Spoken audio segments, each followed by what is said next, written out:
This week on Dateline Abuja, we reflect on the just concluded Salah celebrations and the lessons to be learned from the Ramadan fast.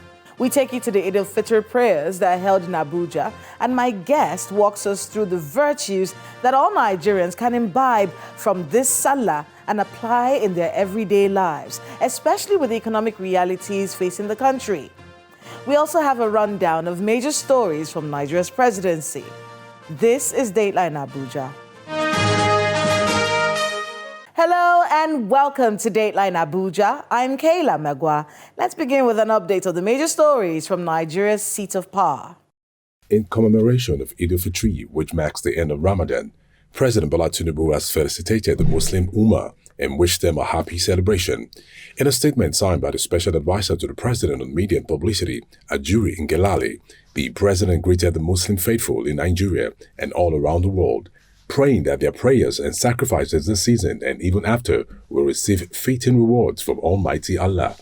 Meanwhile, Vice President Kashim Shettima has reiterated the commitment of President Bola Tinubu towards boosting Nigeria's infrastructural needs. Speaking at his residence in Maiduguri, Borno State, where he hosted members of the Borno Elders Forum, members of the All Progressives Congress (APC), and other stakeholders to the breaking of fast, the Vice President says the President has his eyes on the basic needs and requirements of the nation. We are here not for one of editorialization in our homes, but it's a sign of unity. What binds us together surpasses whatever divides us. We are one family tied to a common destiny. And I will implore all of us to sustain this spirit of comradeship, this spirit of partnership, this spirit of brotherhood, that has made Borno the envy of the whole of the North. The kind of unity we are projecting here, the kind of common purpose we are showing to the world here, is unprecedented in the annals of contemporary Nigerian political history. Let us continue on this path of unity and progress. There can never be peace without development, and there can never be development without peace. The political peace we are enjoying here in Borno makes it easier for us to interact socially, to joke, to find jokes. That Barbarian will shake in his head. But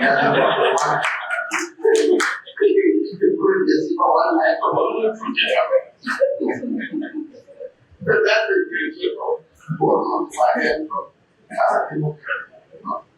Also, Senator Kashim Shettima joined the Borno State Governor, Deputy National Chairman of APC, National Assembly members and other dignitaries to the Eid ground at Ramat Square to mark the 2024 Eid al-Fitr celebration in Maiduguri, the Borno State capital. Speaking to journalists shortly after the Chief Imam led the prayers, the Vice President solicited for prayers from Nigerians for peace, unity and development. We are quite excited. Eid Mubarak to all Nigerians. Let's pray for peace, social harmony and development of our dear nation. That's our prayer and that's our best wish. President Bola Tinubu has mourned the passing of Chief Ogbonnaya Onu, CON, and expressed his deepest condolences to the Onu family. According to a statement by the Special Advisor on Media and Publicity to the President, Adeyemi Ngelale, Chief Onu passed away on Thursday, the 11th of April at the age of 72. The statement described Chief Onu as a luminous star in Nigeria's political firmament, remembering that he served as the first civilian governor of Abia State, a former Minister of Science, Technology and Innovation, a principal draftsman in the founding of the All Progressives Congress (APC), and a valiant partner in the victory of the party in the 2015 elections. The Minister of the Federal Capital Territory, Nyesom Wike, has ordered for the immediate renovation of the International Conference Center, Abuja. The minister made this known after inspecting the facility in Abuja. He explained that the facility does not meet international standards, and as such, the rehabilitation is necessary. According to Mr. Wike, the rehabilitation is expected to last for 8 months, and all events scheduled to hold within that time have been cancelled. There's no way we can accept this as an international conference center. You can call it a conference center, but not international. There's no standard compared So we decided that we can't continue to be embarrassed in this way. So we're sorry to announce this. Every booking meant to be used here is cancelled because we'll start immediate rehabilitation of this center to meet up with international standard. We have called the original contractor that built this edifice, that is the Julius Berger, to come back. Because if we have brought a new contractor, it will take us time. Looking at the design, we don't have the drawing, this and that. But they still have the design and the drawing so that they can come here. We believe that in the next 7-8 months, they should be able to do something that people will appreciate. And then that means the FCDA will not take over the rehabilitation through Julius Berger, and then when they finish, they hand over to Abuja Investment Company. I'm not here to probe anybody. I don't want to begin to find excuses why the jobs are not doing well. The managing director of Abuja Investment Company knows what to do. Mine is to give the country a B15 International Conference Center. In the light of the persistent insecurity in Nigeria, ranging from insurgent attacks to banditry and kidnappings, some concerned citizens are calling for the adoption of technology to bolster security efforts. Among them are the chairman of the Police Service Commission, Mr. Solomon Arase, who made the call during the Innocent Chukwuma's second annual Impact and Legacy Lecture organized by Clean Foundation. Security sector reform is not a sprint, it's a marathon. It's work in progress. You continue to work at it. But the main thing that we need to do in this country is to make sure that we develop the capacity of law enforcement officers. A law enforcement officer who is not mentally mobile, who is not knowledgeable, cannot really deepen, security as we talk about it today. So that training and retraining is very, very paramount. That is a panacea to dealing with the issues that we're dealing with. You cannot have in the 21st century a law enforcement officers who does not understand the basic rudiments of what law enforcement is all about. So that is the missing link. Education is very key. Very, very key. Very, very key. And technology too. If you are talking about manpower, there are two great instruments you talk about when you're talking about internal security management. One is visibility. The other one is dominance of the security space. But no matter the manpower you put together in this country, without you complementing it with technology, it cannot work. Technology has to complement the manpower shortages that we have. So, as a country, it is time we start thinking about covering our space, with technology. Every other countries are doing it. Most of the successes that are recorded in other contemporary environment, they are also technologically aided. So we should think about that. Even if you put the whole 1 million police officers across the length and breadth of Nigeria, they cannot dominate the security space. So it must be complemented by technology. Welcome back. Muslim faithful in Abuja have been admonished not to forget the lessons of the holy month of Ramadan as they join their counterparts all over the world to celebrate the Eid al-Fitr. Prayers were held across the nation's capital for peace in the country and for resilience for Nigerians. Please watch this. Colorfully dressed Muslim faithful thronged to the Eid prayer grounds in Abuja to celebrate the end of the Ramadan fast. They joined their counterparts all over the world to celebrate the Eid al-Fitr. Allah make it compulsory on you. Allahu Akbar. With a call to prayer from the chief imam, the Muslim faithful bow in obeisance to Allah.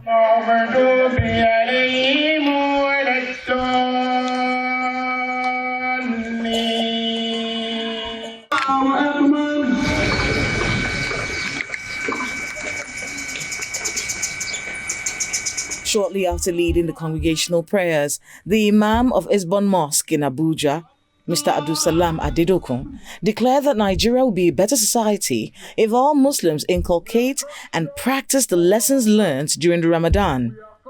He expresses optimism of a better Nigeria, sending messages of peace and a need to pray for the nation's leaders. Alhamdulillah, Rabbil Alamin. We thank Allah subhanahu wa ta'ala. First of all, who has made it possible for us to start the month of Ramadan with ease, and we're able to conclude it peacefully, despite the economic hardship and so many other things. We still thank Allah subhanahu wa ta'ala. Alhamdulillah kulli hal. My advice generally to mankind, and especially in Nigeria, is to still continue to be patient. The Quran enjoins us to be patient. It's biru. Oh, you believe in Allah, be patient. We are expected to be, the Prophet also enjoins us to be patient under every single circumstance, whether it is positive or negative. We are to be patient with Allah. Once we have the idea, once we are knowledgeable enough to know that it is Allah behind every single activity, then we'll be patient. Anything that happens is not under the control of anybody. Not even under the control of the president, nor the governor, nor anybody in authority. It's Allah that's in charge. And that's why he's regarded as Al-Mudabiru Ruhumu, the administrator, the controller, the administrator of affairs in heaven. So he administers the affairs of men right from heaven. So if he does that, then why are we complaining to anybody else except him? It is in charge. You complain to somebody who's in charge. It's Allah that's in charge. You know, you expect to complain to Allah subhanahu wa ta'ala. He's happy when you complain to him, and he's ready to adjust it. But if you don't complain to him, we think we can do whatever, use our own knowledge to adjust things. It won't work. The administrator of is Allah. The person who is ready to receive a complaint is Allah. Then you complain to him. The same messages are resounded by the Al-Habibiyah Islamic Society. Ramadan has taught us so many things. It has taught us to be compassionate. It has taught us to be considerate. It has taught us, above all, to be godly. Now we have learned all this in the month of Ramadan. The message will be, since we have learned what other people felt during the month of Ramadan, the leaders should know that they will be asked on how they led. A leader who is in a position and abandon or forgets his responsibility to his people has declared war on God by himself. So we pray that they should be considerate and think of the people they live that God has put under them. They should know that when somebody is hungry, they are the one Allah will ask. And to us, the led, we should considerate in our demand from these people. We should understand they are human beings and they have their limits and limitations. We should, the way we deal with them, we should not put things they will not be able to do on them, and we should continuously pray for them, because the Prophet ﷺ said a good leader is somebody that is praying for his people and his people are praying for him. But if the Prophet also told us that a bad leader is somebody that is cursing his people and his people are cursing him. So we should avoid us cursing ourselves. The leader should do something right so that we can be praying for them.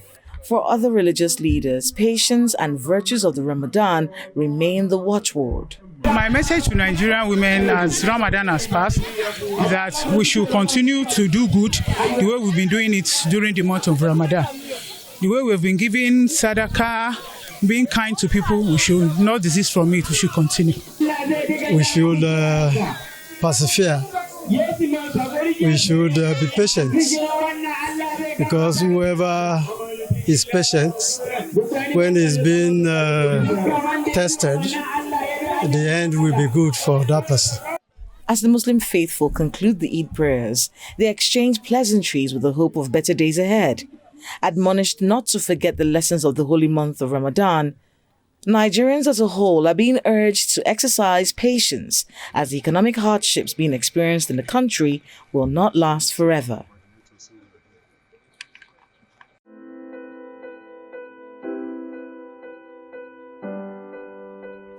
My guest on the program is Ustaz Abdul Fattah Adeyemi, founder and director of Bainakum Family Counseling Center in Abuja. a life coach and relationship counselor. What lessons should Nigerians take from this year's Eid al-Fitr?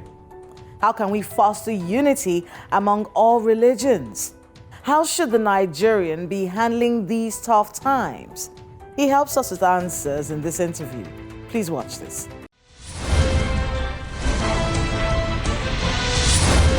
Ustaz Abdul Fattah Adeyemi, welcome to Dateline Abuja. Thank you very much, Kayla. Everything is going on. I remember when the Ramadan started, I stayed thinking about how the Muslim faithful were going to handle fasting in a time when people don't have any money and, trying to see how they can make their lives, better and, just all of the stress in the country. And then Ramadan ended, Salah came, and I still saw people celebrating. Yes. Talk to us a bit about, what that was like. How do Muslims handle something like a fast for that long in a time where there's economic hardship and not resort to criminal behavior and things like that? Thank you so very much. You see, when there's turbulence on the surface of the sea or the ocean, deep down, the fish are asleep. We can only see what's on the surface. Human beings have the propensity to reunite with their spiritual self, no matter how turbulent mundacity is. So in the midst of hardship, complaints here and there, matters of insecurity, matters of dollar, naira, those kind of things, human beings will still be able to connect with their God on that spiritual level. So I believe you remember it was also the same time we had the Lent of the Christians. So I believe people are very spiritually, savvy, let me use that word. They have their own ways of going back to their Creator. So this time around, the Muslims have done similar thing of, okay, no matter what is going on, at least there's a God somewhere now. He is one who brought us here, and he didn't make a mistake for bringing us here. Whatever problems we faced, we could still return back to him. So this is, the fasting was a spiritual journey for every Muslim at that month of Ramadan to see, okay, let's call on him, let's reunite with him. It's like we get our souls back, we get our spirits disciplined, and then we realize that in the midst of it all, we can always find a repose. And that is why going through the fasting may look like a physical thing, not eating, not drinking, from one point of the day to another point, but it goes much deeper than that. I want you to be able to talk about, the role of Islamic institutions in nation building and unifying the people. I've watched you. I've watched you for a few years. Thank you very much. And, it's a message that we keep hearing, but every year there's Ramadan. You're supposed to come out of Ramadan a better person. Yes. But we still see the decadence in our society. We still see that people are not living up to these religious values. We're in a point in our nation where we're trying to see if we can hold on to our religious values and use them to prop us up as a people, to actually become better and see our country get better, both from the leadership to the people. Yes. Is it working? Are religious institutions failing? I think the religious institutions are working. It could be worse. What we have now in Nigeria, if not for the religions, implying Christianity, Islam, and even people have beliefs in traditional religion, if not for such going on amongst us, we will have been more barbaric than we are now. I will choose to look at it from the good side, that the people who actually perpetrate evil and criminal tendencies, they are quite few compared to the larger number of people that are doing the right thing. But they are religious people. Well, religious people are also human beings. They also breathe in oxygen. They also eat. They also have families to cater for. They are also part of what is existing in our present day. They also go to the same markets like we do. But what I want people to understand that, for example, from Islamic perspective, you are not only supposed to be religious, you are also supposed to be spiritual. And I believe that is the same with other religions too. When we say the spiritual side of your religiosity, it means you are not just trying to be better, you are also trying to manage your bad side. You are not only gravitating towards the light, but you're also carrying your shadows along. So you can't get it perfectly, because as far as religiosity or spirituality is concerned, real people are not perfect. And perfect people are not real. I want you to talk, perfect people are not real. Yes, perfect people are not real, and real people are not perfect.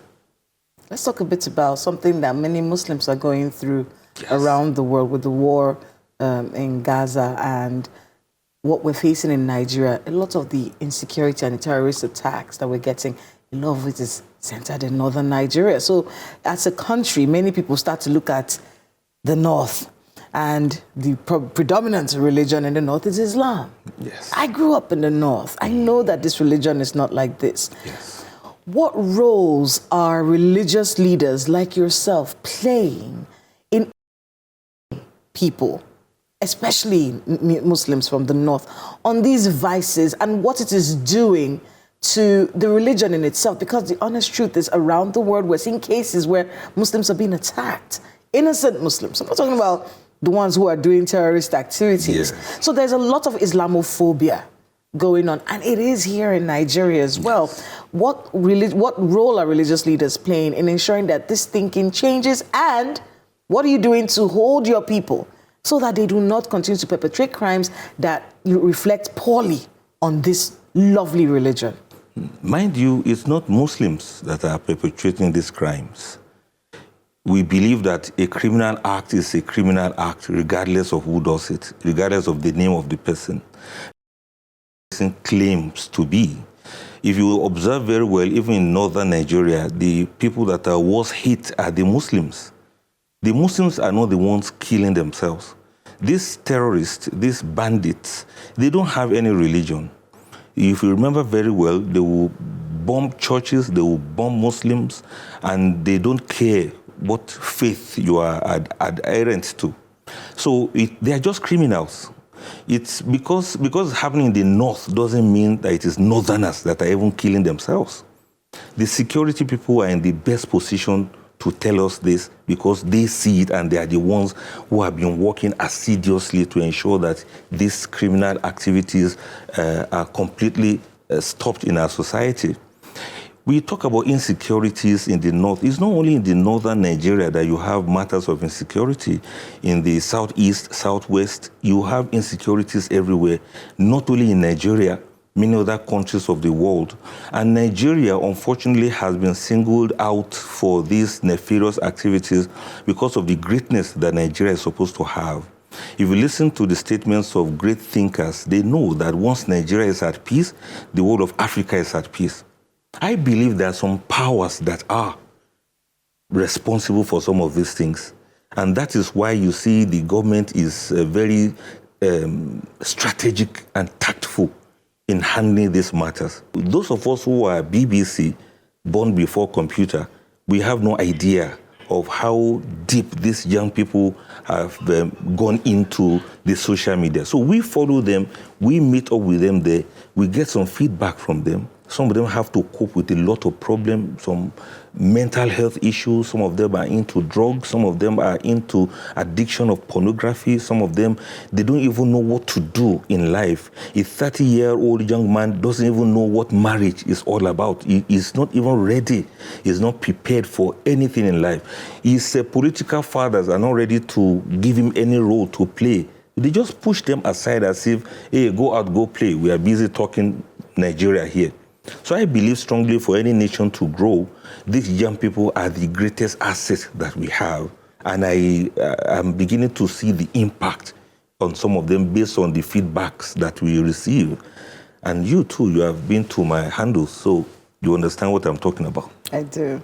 Well, that is where we're a good place to anchor it right now. But I want to thank you so much. I think we're going to have more conversations with you, yes, and other religious leaders, just so we can do this job together. Exactly. Thank you so much for being with us on Dateline Abuja. For channels doing this for us, and this is we are proud of channels now. Good luck with all the work you have ahead of you. Thank you so very much. God bless you.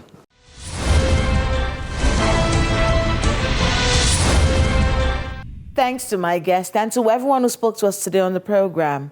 To our Muslim brothers and sisters, may God accept your sacrifice and grant us all a peaceful and prosperous nation. Please let us know the happenings in your neighborhood using the social media handles showing right now on your screens. Thank you so much for watching. I am Kayla Magwa. See you next time.